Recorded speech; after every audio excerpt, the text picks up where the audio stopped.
Welcome to Time Capsules, where we doctors dig up medicine inventions and stories, and some of them has literally saved humanity. I'm your host, Kritika. Yeah, I'm co-host Rakit.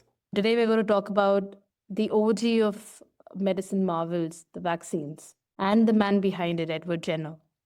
We take vaccines regularly now, we give it to our kids. That made us question, how did it really begin? What was the genesis of this idea? What do you think, Archit? I think humanity's always been a little, obsessed with injecting things that might kill themselves into themselves.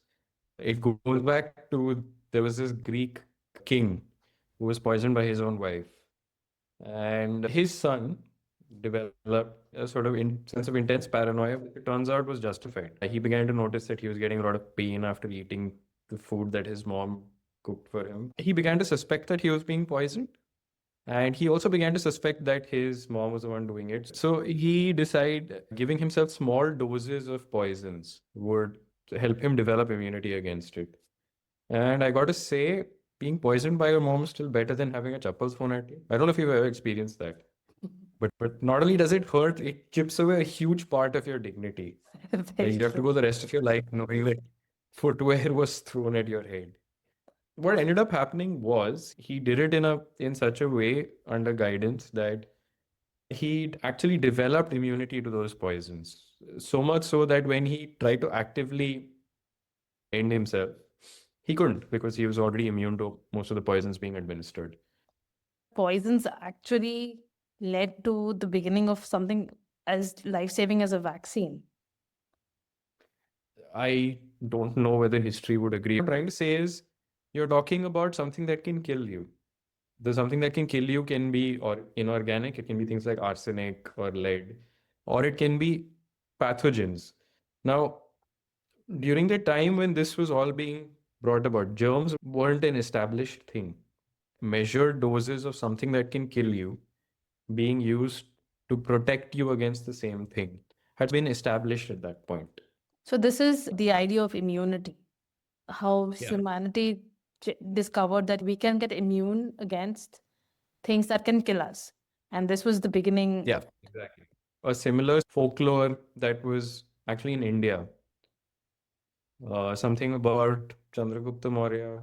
Yes, thanks to our ICSE curriculum, we learned a lot about the Mauryan Empire. And what was fascinating was found a similar story of microdosing in the Indian history, where Chandragupta Maurya, the first emperor of the Mauryan kingdom, he was also as paranoid about getting assassinated or killed because of poison. And he turned to his prime minister, who was the vice Chanakya. And he apparently, I think Chanakya was probably well read into mithridatism that you just told about because he used the same strategy here. He used to microdose small amounts of poison into his food daily. And that way, that would cause protection against any poison. You mean it was like, here's some wild boar with a side of arsenic. Yeah, pretty much. Here's some deer with cyanide Yeah, like some sauce. small achar or chutney, like a small bite of it.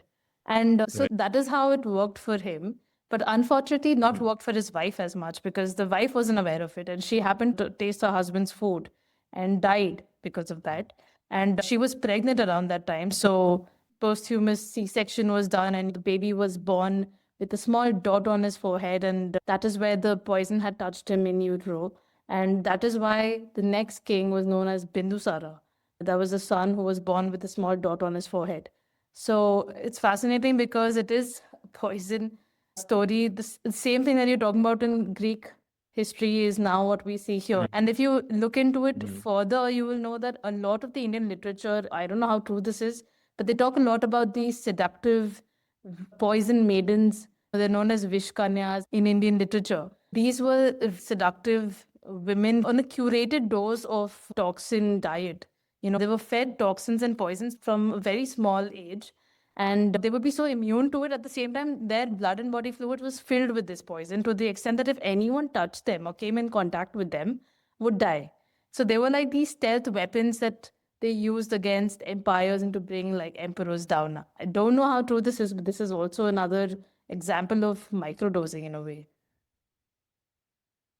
This makes you really wonder that how did humanity get from all the way here from microdosing themselves with poison to the genesis of something so scientific like vaccine? What led humanity to this point? So I think one thing that I should bring up is there was something unique about smallpox as a disease, which really lent itself to this.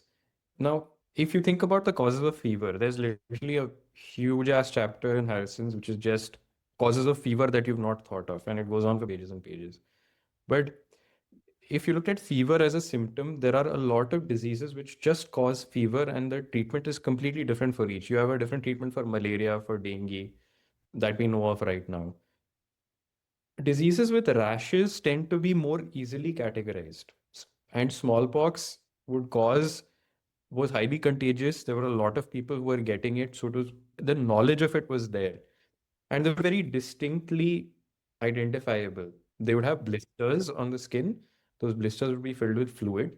You could extract the causative agent from the blister. And people found this out because it was used as a way to generate immunity in other people. So this was a process that was called variolation. And it Okay. had been around for a very long time. The Chinese were doing it, the Indians were doing it, and it came to Europe much later. So you're saying they're Yeah. actually injecting live virus into them? Like you said, it was either injected or just like a New York socialized, it went right up the nose. Again, because the process wasn't standardized, it wasn't really scientific. You were still leaving yourself susceptible to large scale outbreaks. You were leaving yourself susceptible to having a really horrible version of the disease. Now, there are reports that claim that the smallpox, the mortality was around 30%, but with this variolation thing, it came down to 1 to 2%, which is why it became popular. Okay. So even though it was deadly to sniff up a live Yeah. vaccine, it was still protective to an Yeah. extent. So some lucky ones an extent, survived yeah. and some did. Yeah. Again, Russian roulette, but this Ah. time with pathogens. Okay, interesting. Now, this was brought to Europe by, I'm assuming, by traders who saw the practice, then brought it to Europe, and it became popular in Europe as well. And it just so happened that one of the people who got the variolation done was this person called Edward Jenner, which is what this whole video is leading up to. He gets it at a young age, has horrible side effects, and he lives with it throughout his life. So you are saying Edward Jenner, the main scientist that we're going to talk about who invented vaccines, was actually variolated. Yes, he was. Okay. So how did Edward Jenner come up with the whole concept of vaccination? So he was actually an English doctor who was in the countryside, wanted to be a surgeon, etc., etc. There was a story that was going around at the time that milkmaids were immune to smallpox. Okay. Now, another thing about smallpox that I should have mentioned earlier, but it slipped my mind, was that people who so a lot of people didn't survive. So we're talking about if it's talking about a 30% mortality rate, that was pretty high. A lot of people didn't survive. Those who did survive would have scars. So you could tell the people who had smallpox and had survived. It's a very disfiguring rash, right, on the face, and Yeah. you will know They right were away called that this pock person marks. is inflicted with smallpox. Yeah. Okay. So there was a country tale that going around at that time that women, like milkmaids specifically, did not get smallpox. And the way that they were described was having unblemished, wonderful skin. But anyway, a milkmaid came to him. She came with complaints of cowpox. Cowpox was a very similar disease that it was assumed at the time you would get from cows, but it wasn't sure yet. What it would do was it would usually infect their hands. They would get small blisters filled with fluid, but these would heal with mild fever, discomfort, and without scarring. Okay, so it was less virulent And than smallpox. so what this ended up doing was you had they would recover and there would be no scarring. So when he saw that, he decided to extract some amount from the blister, like on this milkmaid's hand. And now the thing was, he wanted to prove his theory right. He wanted to prove that there was a milder version of related disease that could give immunity against smallpox. So the only way he could prove it was to get somebody who was not exposed to smallpox yet. So you automatically come into the child category, unfortunately. Ethics committees and all be damned. Right. Because you needed somebody who hadn't been variolated, and the chances of him being naturally exposed to smallpox were less. Okay, so he had to inject the cowpox into a child subject, That and was he planned. managed to find one. It was his gardener's child, apparently, a kid called James Phipps. So he gets this kid, he takes the extract, and he injects it into James Phipps. Now, Phipps falls sick, but Hmm. not badly sick. Like he has discomfort for a couple of days, he has a mild rash, he recovers. Following this, Jenna thought he was onto something. So he gets the kid variolated also post that. This kid does not develop symptoms, and moreover, he goes on to not develop symptoms of smallpox despite being exposed to it in nature. Now, we only hear about this kid, but the reality was he tested it on 15 or 16 people. He had his But paper published with all the findings. there were a couple of problems at the time. One is there was a nexus of people who would get money by variolating.